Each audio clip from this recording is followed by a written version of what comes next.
सभी को नमस्कार। ज्ञान सुधा चैनल पर आप सभी का मैं डॉक्टर दिलीप कुमार राठौड़, सहायक आचार्य, वनस्पति शास्त्र, राजकीय महाविद्यालय बूंदी, हार्दिक स्वागत करता हूं। आज के इस लेक्चर में हम नाइट्रोजन चक्र के बारे में चर्चा करेंगे।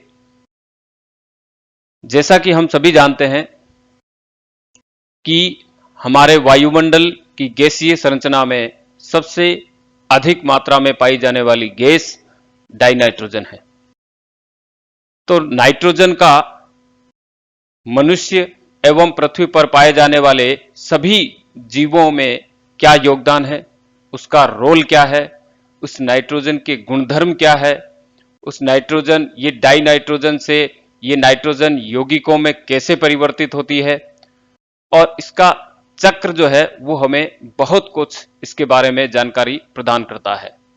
तो एक अहम जो पार्ट है हमारी लाइफ का, हमारे जीव के संगठन का, उसके बारे में आज हम चर्चा करेंगे। सबसे पहले हम वायुमंडलीय गैसीय संगठन के बारे में यदि देखें मोटे तौर पर, तो जो वायुमंडल में मुख्य रूप से जो गैसेज हैं जिसमें सर्वाधिक मात्रा में नाइट्रोजन का परसेंटेज है 78 पॉइंट समथिंग। यह परसेंटेज जो कि जिसमें सबसे ज्यादा, दूसरी बात नाइट्रोजन डाइनाइट्रोजन गैस यह भारी गैस है, तो पृथ्वी के सतह के नजदीक पाई जाने वाली गैस है और सबसे ज्यादा मात्रा में है जो हमने देखा। दूसरे नंबर पे देखते हैं तो ऑक्सीजन है। ऑक्सीजन जिसे हम O2 कहते हैं, ये इसका सिंबल है गैस का। नाइट्रोजन की बात कर रहे हैं तो नाइट्रोजन गैस की बात करेंगे तो डाई नाइट्रोजन के रूप में बात करते हैं N2। इसको N2 या फिर 2 N जो है उनके बीच में ट्रिपल बॉन्ड है। यह नाइट्रोजन का फॉर्मूला है गैस का। थर्ड नंबर पे जो गैस है वो है 0.9%, यह है ऑर्गन। इसके बाद कार्बन डाइऑक्साइड आती है। कई बार प्रतियोगी परीक्षाओं के अंदर ये पूछा गया है, क्वेश्चन पूछा जाता है गैसेस का उनकी मात्रा के आधार पर बढ़ते हुए या घटते हुए क्रम में, तो ऑर्गन जो है वो थर्ड नंबर पर ये गैस आती है। उसके बाद कार्बन डाइऑक्साइड आती है और अन्य जो है वो ट्रेसेस गैसेज हैं। अब उनमें सर्वाधिक मात्रा में ट्रेसेस गैसेज में सबसे ज्यादा मात्रा में कार्बन डाइऑक्साइड पाई जाती है, और देन लेटर उसके बाद में नियोन है, देन हीलियम है, मीथेन है, नाइट्रस ऑक्साइड है, ओजोन है। तो हाइड्रोजन और हीलियम जो है ये हल्की गैसें होती है, और जब फर्स्ट एटमॉस्फेयर का निर्माण हुआ उस समय यही गैसें उपस्थित थी। उसके बाद जब सेकेंड एटमॉस्फेरिक का जब निर्माण हुआ बना, तो उस समय भी ऑक्सीजन अवेलेबल नहीं थी, बाकी सारी गैसेज थी। उसके बाद ऑक्सीजन जो है वो इवोल्व हुई है देन वाटर के द्वारा। तो ये तो मोटा मोटा एक गैसेस जो है कंपोजिशन यदि हम देखते हैं वायुमंडल में, एक टेबुलेशन की फॉर्म में यदि हम देखें तो नाइट्रोजन का एक्यूरेट जो परसेंटेज है वो हमें एक, ये जो परमानेंट जो गैसेज पाई जाती है जिनकी मात्रा है, तो नाइट्रोजन डाइनाइट्रोजन गैस जो है वो 78.084% है। ऑक्सीजन को देख लीजिए, लगभग हम 21 मानते हैं, 20.946। उसके बाद ऑर्गन आ रही है, देन कार्बन डाइऑक्साइड आती है। तो ये जो मेजर जो गैसेज है उसके सीक्वेंस, इसके की घटते हुए क्रम में कौन सी गैस उसके बाद में आएगी, है ना।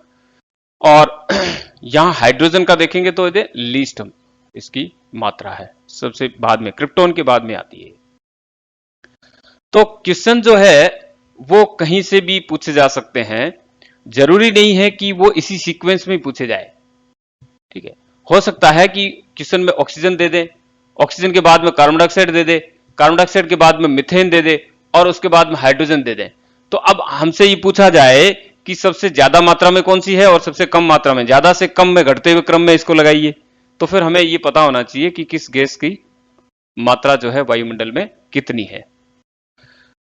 अब नाइट्रोजन पे आते हैं। नाइट्रोजन एक ऐसा मुख्य घटक है जो प्रत्येक जीव के उसके निर्माण में सहायक होता है। यहां हम बात कर रहे हैं अमीनो अम्ल की। पहला पॉइंट, ये मुख्य घटक किसका है? अमीनो अम्ल का। हम जानते हैं कि 20 टाइप्स के अमीनो अम्ल हैं और अमीनो अम्ल मिलकर के पॉलीपेप्टाइड बनाते हैं, पॉलीपेप्टाइड चेन बनाते हैं। पॉलीपेप्टाइड चेन जो होती है ये प्रोटीन बनाने की क्षमता, यानी प्रोटीन बनाते हैं। अब वो primary, secondary, tertiary, more than one polypeptide मिलकर के अगेन क्वाटरनरी स्ट्रक्चर बनाते हैं। तो कहने का मतलब ये हुआ कि प्रोटीन का जो है उसमें नाइट्रोजन प्रोटीन में एक मुख्य घटक है। दूसरा जो है वो जीवन का जो मुख्य आधार है, जिसे हम केंद्रक अम्ल कहते हैं। केंद्रक अम्ल में जो नाइट्रोजन क्षारक पाए जाते हैं, इसकी दो कैटेगरी हम पढ़ते हैं, प्यूरिन एंड पायरिमिडीन। प्यूरिन जो होते हैं जिसमें एडिनिन और ग्वेनिन होते हैं, और पायरिमिडीन में साइटोसिन और थाइमिन होता है, देन यूरेसिल होता है आरएनए में। तो डीएनए और आरएनए जो केंद्रक अम्ल होते हैं उनमें उपस्थित नाइट्रोजन क्षारकों का मुख्य घटक नाइट्रोजन है, उसमें नाइट्रोजन उपस्थित होता है। तो हम बात कर रहे हैं यहां अमीनो अम्ल की, यानी हम प्रोटीन की बात कर रहे हैं, उसका मुख्य घटक उसमें नाइट्रोजन है। केंद्रक अम्ल की बात कर रहे हैं, उसमें भी नाइट्रोजन होता है। इसके अलावा हम और भी बहुत सारी, जैसे जीवाणुओं की बात कर रहे हैं, ये आगे अगला पॉइंट, जीवाणु की कोशिका भित्ति का मुख्य घटक। तो जीवाणुओं में कोशिका भित्ति पादप की कोशिका भित्ति से डिफरेंट होती है। हम सामान्य विज्ञान में यह पढ़ते हैं कि पादपों में कोशिका भित्ति पाई जाती है, जंतुओं में नहीं होती है। पादपों में कोशिका भित्ति होती है, वो सेल्यूलोज की बनी होती है, लेकिन जब हम जीवाणुओं की बात करते हैं, हम प्रोकैरियोटिक ऑर्गेनिज्म की बात करते हैं, तो वहां पर कोशिका भित्ति जो है वो पेप्टाइडोग्लाइकेन की बनी होती है, या म्यूरामिक एसिड की जिसे हम कहते हैं। तो उसमें एक सुगर होती है एन एसिटाइल म्यूरामिक एसिड, दो सुगर होती है, एन एसिटाइल म्यूरामिक एसिड और एन एसिटाइल ग्लूकोसमिन। तो यहां पे इनमें नाइट्रोजन पाया जाता है सेल वॉल में। तो नाइट्रोजन हमारे भोजन का मुख्य अवयव है, और हम ये देखिए कि प्रोटीन जो है वो बॉडी जो है हमारी, वो कार्बोहाइड्रेट, फैट और प्रोटीन से मिलकर बनी है। तो ऑब्वियसली इस पूरी अर्थ में नाइट्रोजन का एकमात्र सोर्स जो है वो वायुमंडलीय नाइट्रोजन, डाई नाइट्रोजन गैस है। तो वायुमंडलीय डाई नाइट्रोजन गैस जो है उसी से ही नाइट्रोजन के अलग अलग रूप में वो उपस्थित होती है, वो उसी से ही बनती है, चाहे वो प्लांट्स में हो चाहे वो एनिमल्स में हो। यह क्लियर है। अब ये नाइट्रोजन के फॉर्म्स कौन कौन से हैं, रूप कौन कौन से हैं? सबसे पहले यदि हम देखते हैं यूरिया की बात करते हैं। यूरिया का जो केमिकल फॉर्मूला है वो NH2CO NH2। यूरिया एक अकार्बनिक फर्टिलाइजर है, ठीक है, इसको डायरेक्टली यूज किया जाता है फर्टिलाइजर के रूप में। और जो ऑर्गेनिक फर्टिलाइजर होते हैं वो डिफरेंट होते हैं। तो यूरिया में नाइट्रोजन है, यहां देख लीजिए N नाइट्रोजन इसमें उपस्थित है। दूसरा है इसमें अमोनिया।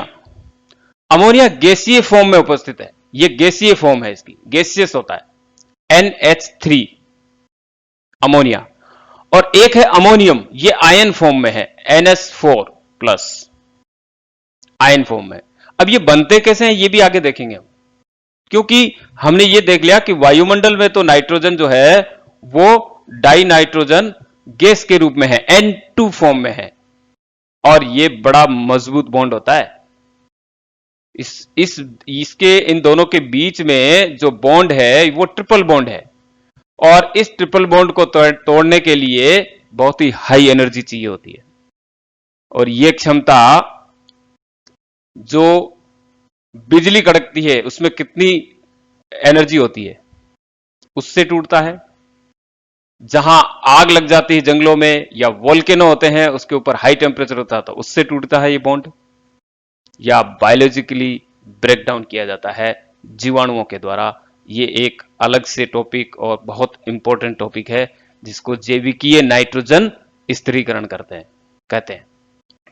तो यहां हम अलग अलग रूप देख रहे हैं नाइट्रोजन के, किस फॉर्म में ये होती है। तो अमोनियम आयन फॉर्म में भी होती है।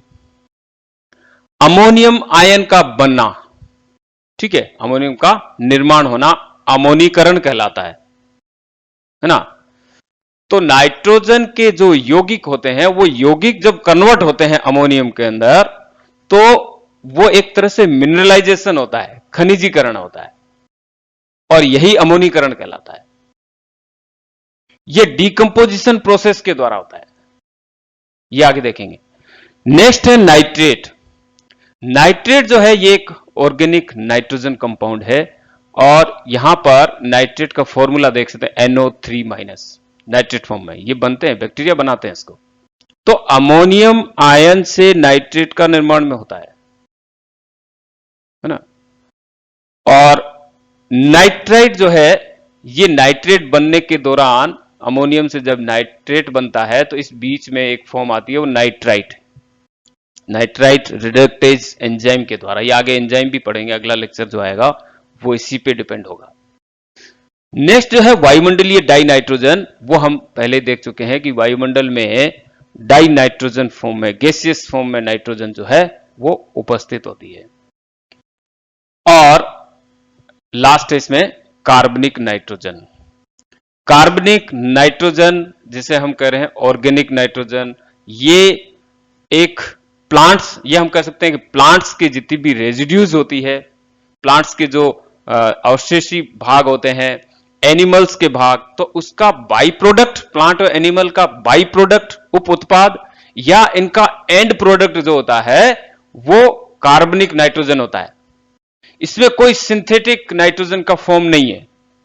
हम यूरिया को सिंथेटिक कर सकते हैं, लेकिन कार्बनिक नाइट्रोजन फॉर्म जो होती है, ये सारी, जैसे कंपोस्ट खाद, जो कंपोस्ट की बात करते हैं, तो वो एक ऑर्गेनिक नाइट्रोजन फॉर्म में है। तो ये जितनी भी फॉर्म्स होती है कार्बनिक फॉर्म, ये नेचुरली एंजाइम्स के अपघटन के द्वारा उससे ये बनती है, और इसमें प्लांट्स और एनिमल्स के उप उत्पाद और उसके एंड प्रोडक्ट्स जो होते हैं अंतिम उत्पाद के रूप में ये बनता है। नाइट्रोजन के सोर्स क्या क्या है। तो नाइट्रोजन जो अवेलेबल होती है उसमें हमने पहले बात की, आगे साइकिल जो आएगा उसमें भी हम देखेंगे कि दो तरह से यदि नाइट्रोजन, क्यों डाई नाइट्रोजन गैस जो एनवायरमेंट में है, इसमें वायुमंडल में है, इसको तोड़ करके नाइट्रोजन फॉर्म में, नाइट्रोजन का कोई सा भी फॉर्म, चाहे अमोनियम में हो, चाहे इसमें नाइट्रेट में फॉर्म में हो, किसी भी फॉर्म में, आयन फॉर्म में उसको लाया जाए, तो उसको लाने के लिए इसके दोनों बॉन्ड को, इसके नाइट्रोजन के दोनों परमाणुओं को अलग अलग करना होता है, तोड़ना होता है। उसके लिए दो प्रोसेस है इसका, एक तो बायोलॉजिकली नाइट्रोजन फिक्सेशन होता है, एक फिजिकली नाइट्रोजन फिक्सेशन होता है। जो भौतिकीय रूप से नाइट्रोजन फिक्सेशन होता है उसमें जैसे ज्वालामुखी जो होते हैं, वोल्केनो, उसके ऊपर हाई टेम्परेचर होता है, आकाशीय बिजली होती है, ये सब जो है उसको ब्रेक डाउन करने का काम करते हैं। तो उनमें से एक सोर्स है आकाशीय बिजली, जिसको हम कहते हैं हाई टेम्परेचर पे ही ब्रेक डाउन करने का कार्य करती है। नेक्स्ट जो है वो है इसमें अकार्बनिक फर्टिलाइजर। ये अकार्बनिक फर्टिलाइजर जिसे हम यूरिया की बात कर रहे थे, ठीक है, यूरिया एनहाइड्रस की बात कर रहे थे, तो इसमें एनहाइड्रस अमोनियम की बात कर रहे थे। तो यूरिया, एनहाइड्रस अमोनियम, ये सिंथेटिक फॉर्म में, यानी कि एक ऐसे सिंथेटिक फर्टिलाइजर जो डायरेक्टली यूज किए जाते हो, जो आर्टिफिशियली बनाए जाते हो, है ना, तो वो सारे अकार्बनिक फर्टिलाइजर होते हैं। और जहां हम कार्बनिक फर्टिलाइजर की बात करते हैं तो वो फर्टिलाइजर, जैसे हम कंपोस्ट की बात कर रहे थे, ये कार्बनिक फर्टिलाइजर होता है जो नेचुरली बनता है, ठीक है, जो प्लांट की रेजिड्यूज होती है, एनिमल की रेजिड्यूज होती है, उससे ये क्रिएट होता है। नाइट्रोजन स्थिरीकरण। नाइट्रोजन स्थिरीकरण जो है ये नाइट्रोजन के सोर्सेज, मेजर सोर्सेज है। जैविकीय नाइट्रोजन स्थिरीकरण होता है और फिजिकली होता है। जैविकीय में आगे हम इसको देखेंगे, बहुत सारे बैक्टीरिया होते हैं जो फ्री फॉर्म में या फिर सिम्बायोटिक फॉर्म में सहजीवी रूप में रह करके नाइट्रोजन का स्थिरीकरण करते हैं, देन उसके बाद प्लांट उसको अपटेक करते हैं। एक चीज का हमको क्लियर ध्यान रखना है, एनिमल्स डाई नाइट्रोजन या कोई नाइट्रोजन के सोर्स को डायरेक्ट अपटेक नहीं करता है, प्लांट के थ्रू एनिमल में, उसके बायोमास में जाता है। तो transfer of nitrogen molecules through plants होता है। तो ये चीज जो है बड़ी इंपॉर्टेंट है, साइकिल जो आगे आएगा उसमें हम इसको समझ लेंगे। जंतुओं के अवशेष जो हम पहले भी अभी बात कर रहे थे कि एनिमल्स के जितने भी जो रेजिड्यूज होती है, जो एनिमल्स के बाई प्रोडक्ट्स होते हैं, जैसे कोई पक्षियों की बींटें होती है या फिर उनका जो वेस्ट प्रोडक्ट होता है, ये सारे मिलकर के ऑर्गेनिक फर्टिलाइजर बनाते हैं, उसमें नाइट्रोजन के सोर्स है ये सारे। तो नाइट्रोजन जो है वो आर्टिफिशियली और नेचुरली दोनों फॉर्म में अवेलेबल है। यहां पर यदि हम कृषि अवशेष देते हैं, जो क्रॉप्स की रेजिड्यूज होती है, वो भी नाइट्रोजन का सोर्स होती है, क्योंकि वो डिकम्पोज होती है। डिकम्पोज होने के बाद यानी अपघटित होती है, अपघटित होने के बाद अगेन वो मिनरलाइजेशन होता है, उसका खनिजीकरण होता है, अपघटन होता है, देन अगेन वो सोइल में आ जाता है, सोइल पूल के अंदर आयन फॉर्म में, अमोनियम फॉर्म में अवेलेबल हो जाता है। तो ये नाइट्रोजन के सोर्सेज हैं सारे। ये जैसे ही ऑर्गेनिक फर्टिलाइजर की बात हमने करी जो पहले कर रहे हैं, वही सेम। तो अब हम नाइट्रोजन साइकिल पे आएंगे, बिल्कुल इस सिंपल तरीके से एक एक स्टेप को देखेंगे, आसानी से हम इसको समझ जाएंगे, क्योंकि हर स्टेप पे क्वेश्चन बनते हैं और क्वेश्चन आते हैं। सबसे पहले हम बात कर रहे हैं यहां पर वायुमंडलीय नाइट्रोजन की। यह डाई नाइट्रोजन गैस के रूप में अवेलेबल होती है, और यहां से नाइट्रोजन में के उत्पाद के रूप में या नाइट्रोजन के किसी फॉर्म के रूप में ये किस किस वे से आती है वो हमें देखना है। सबसे पहला जैविकीय नाइट्रोजन स्थिरीकरण, बायोलॉजिकली जीवाणुओं के द्वारा होती है। सिम्बायोटिक और फ्री लिविंग दोनों प्रकार के जीवाणु होते हैं। हम ये सामान्य विज्ञान में कई बार क्वेश्चन पूछा जाता है राइजोबियम के बारे में। राइजोबियम एक सिम्बायोटिक जीवाणु है, जो कि लेग्यूम की जो पौधे होते हैं, लेग्यूम्स होते हैं, लेग्यूम प्लांट्स होते हैं, उनकी जड़ों में रह करके सिम्बायोसिस फॉर्म में, सहजीवन फॉर्म में रहते हैं। अच्छा, इसमें सहजीवन वर्ड का भी मीनिंग हमें आना चाहिए। सहजीवन दो ऐसे जीवों को साथ साथ, दो ऐसे जीव जो साथ साथ रहते हो और एक दूसरे को फायदा पहुंचाते हो, वो सहजीवन कहलाता है। तो राइजोबियम बैक्टीरिया जो है वो बायोलॉजिकली फिक्सेशन करता है नाइट्रोजन को। ऐसे फ्री लिविंग भी बहुत सारे हैं, आगे बढ़ेंगे इसको। तो पहला जो है वो हमने देखा जैविकीय नाइट्रोजन स्थिरीकरण। दूसरा है इसमें औद्योगिकीय नाइट्रोजन स्थिरीकरण। जितने बड़ी बड़ी जो फैक्ट्रीज होती है, जो प्लांट्स होते हैं, इंडस्ट्रियल प्लांट्स होते हैं, इनकी चिमनियों के ऊपर जो धुआं निकलता है, क्योंकि वहां टेम्परेचर बहुत हाई होता है, तो उतने हाई टेम्परेचर के अंदर वो कैपेसिटी होती है कि वो डाई नाइट्रोजन, दोनों नाइट्रोजन के बीच के ट्रिपल बॉन्ड को तोड़ने की क्षमता रखते हैं। उस टेम्परेचर पे वो दोनों नाइट्रोजन अलग हो जाते हैं, तो उसके द्वारा भी नाइट्रोजन का फिक्सेशन होता है। और तीसरा जो है वो है इलेक्ट्रिक नाइट्रोजन फिक्सेशन या विद्युतीय डाई नाइट्रोजन स्थिरीकरण। आकाशीय बिजली, बहुत हाई टेम्परेचर होता है, तो वहां से ये फॉर्म में टूटते हैं। तो एक्चुअल में वायुमंडल में, चाहे वो हाई टेम्परेचर वोल्केनो की वजह से हो, चाहे वो हाई टेम्परेचर चिमनियों उद्योगों की वजह से हो, या फिर जो आकाशीय बिजली जो होती है उसकी वजह से ये नाइट्रोजन टूटते हैं, तो ये तुरंत ही वायुमंडल में उपस्थित जो वाष्प होती है या जल होता है उसके साथ ये रिएक्ट कर जाती है, और ये किसी न किसी फॉर्म में वो बारिश के माध्यम से ये जमीन पे या सोइल में या मृदा में आ जाती है, और मृदा में आने पर एक मृदा नाइट्रोजन का पूल बन जाता है सोइल में।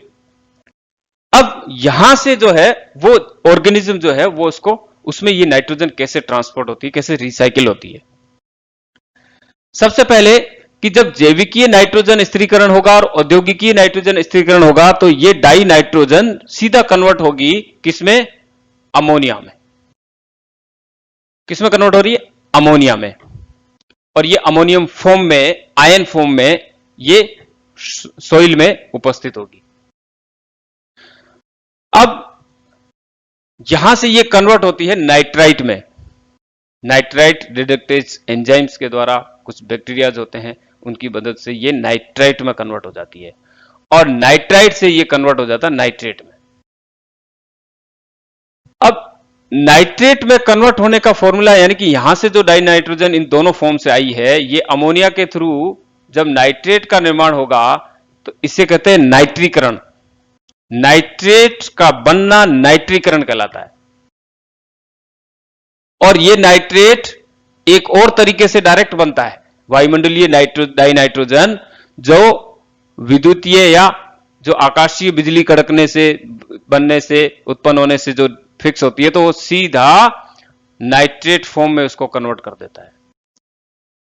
तो मृदा में नाइट्रेट बनती है और ये अमोनियम से नाइट्रेट का निर्माण नाइट्रीकरण कहलाता है। क्वेश्चन पूछे जाते हैं, नाइट्राइट से नाइट्रेट बनता है तो वो नाइट्रेट रिडक्टेज एंजाइम काम आता है।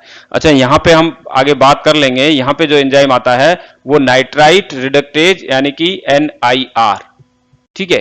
और जब नाइट्राइट से नाइट्रेट बनता है तो यहां पे जो एंजाइम बनता है वो है NR। इसको याद रख सकते हैं हम। NI का मतलब नाइट्राइट रिडक्टेज, और उसमें जो नाइट्रेट बन रहा है उसमें NR, नाइट्रेट रिडक्टेज। अब यहां से इस नाइट्रेट को अपटेक कौन करेगा, उसको उद्ग्रहण इसका कौन करेगा, वो करेंगे प्लांट्स।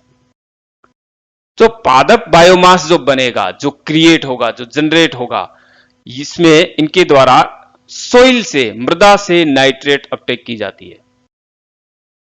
ध्यान रहे, कई बार ये क्वेश्चन पूछा जाता है कि पादप नाइट्रोजन को किस रूप में ग्रहण करता है, तो यहां हमारा आंसर होना चाहिए नाइट्रेट फॉर्म में ग्रहण करता है।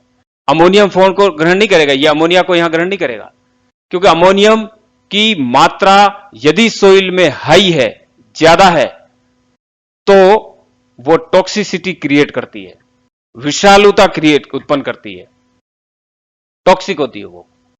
तो वो अमोनियम पहले कन्वर्ट होगी नाइट्रेट में, देन प्लांट जो है उसको अपटेक करेगा। तो ये क्वेश्चन तो है, बहुत बार एग्जाम्स में पूछा गया है। अब जितने भी एनिमल्स हैं वो प्लांट से ही उसको अपटेक करते हैं, तो प्लांट के थ्रू एनिमल्स में ये ट्रांसफर होता है। अब डायरेक्टली या इनडायरेक्टली, कहने का मतलब ये है कि कई ऐसे जीव होते हैं जो मांसाहारी होते हैं, तो क्वेश्चन बनता है कि वो पादप तो खाते ही नहीं है, तो वो कैसे। तो सिंपल सी बात है, ये पूरी फूड चेन होती है जिसके माध्यम से एनिमल्स में आती, चाहे दूसरा एनिमल जो होगा वो प्राइमरी जो ट्रोफिक लेवल होता है, सेकेंडरी ट्रोफिक लेवल होता है, थर्ड ट्रोफिक लेवल होता है।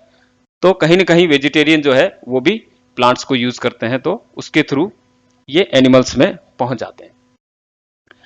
अब एक और जो है वो है डीनाइट्रीकरण।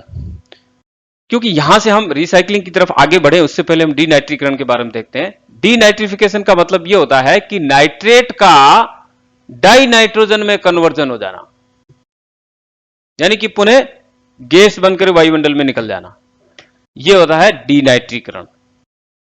ठीक है, आगे चलते हैं हम। जो एनिमल बायोमास है, जब ये डिके हो जाएगा, सड़ जाएगा, ठीक है, गल जाएगा, तो इसका बायोमास के सड़ने और गलने से ये कन्वर्ट होता है सीधा अमोनिया में, अमोनियम आयन में। इसे कहते हैं मिनरलाइजेशन या खनिजीकरण या अमोनीकरण। और ये प्रोसेस जो है, ये प्रोसेस क्या है? ये अपघटन की क्रिया है, डीकंपोजिशन है। और ये जो डीकंपोजिशन होता है, इसमें बैक्टीरिया भाग लेते हैं, ये करते हैं, कवक करती है जिसे हम फंजाई कहते हैं, जिसे हम फफूंद कहते हैं। इसके अलावा कंपोस्ट जो बनती है, यानी केंचुआ, स्नेल्स। तो ऐसे जो अपघटनकारी जीव होते हैं, जो सूक्ष्म जीव होते हैं, वो क्या करेंगे कि इस रेजिड्यूज को, चाहे वो एनिमल्स की रेजिड्यू हो, चाहे वो प्लांट्स की रेजिड्यूज हो, इनके अवशेष हो, इनके पार्ट्स हो, जो पार्ट्स सड़ गल करके, या इनके बाई प्रोडक्ट हो, उनका ये मिनरलाइजेशन करके ये वापस इसको अमोनियम फॉर्म में सोइल के अंदर अवेलेबल करा देते हैं। तो ये नाइट्रोजन का एक ऐसा चक्र है जिससे ये डाइनाइट्रोजन भी बनती रहती है, और डाइनाइट्रोजन से नाइट्रोजन के डिफरेंट टाइप्स के जो इसके फॉर्म्स है वो भी अवेलेबल होती रहती है। अब हम देखते हैं कि नाइट्रोजन का रोल क्या है, इसका कितना योगदान है। हम सबसे पहले ये देखते हैं जितने भी प्रोटीन्स है, जितने भी एंजाइम्स है, चाहे वो सेल्यूलर लेवल पे जितनी भी बायोलॉजिकल एक्टिविटीज होती है वो एंजाइम्स के माध्यम से होती है, और सारे एंजाइम्स होते हैं उसमें नाइट्रोजन उपस्थित होता है। सारे प्रोटीन्स होते हैं उसमें नाइट्रोजन उपस्थित होता है। हमारे बॉडी के अंदर मुख्य पार्ट जो है, मुख्य बॉडी जो है वो प्रोटीन से मिलकर बनी होती है, इसका मतलब नाइट्रोजन उपस्थित है। न्यूक्लिक एसिड है उसमें नाइट्रोजन उपस्थित है। तो रोल तो बहुत बड़ा है। कुछ यदि हम इसको देखें तो पादपों में जीवाणुओं इन दोनों के द्वारा नाइट्रोजन जो होती है वो अमोनियम आयन व नाइट्रेट के रूप में इसका उपयोग होता है। यदि हम एनएरोबिक एटमॉस्फेयर में देखें, अवायवीय वातावरण में देखते हैं, तो ये इलेक्ट्रॉन ग्राही के रूप में काम करता है। ठीक है। और न्यूनतम पोषक तत्व के रूप में भी ये उपस्थित होता है, जल हो या मृदा हो। तो नाइट्रोजन एक अहम परमाणु है जो कि मिलकर के डाइनाइट्रोजन गैस या नाइट्रोजन के विभिन्न पोषक, विभिन्न इसके स्रोत जो है या विभिन्न फॉर्म से, विभिन्न रूपों में ये उपस्थित होता है, और पादप और एनिमल्स के थ्रू ये रिसाइकिल भी होता रहता है। Thank you very much. और इससे संबंधित अगला जो चैप्टर होगा वो हम नाइट्रोजन स्थिरीकरण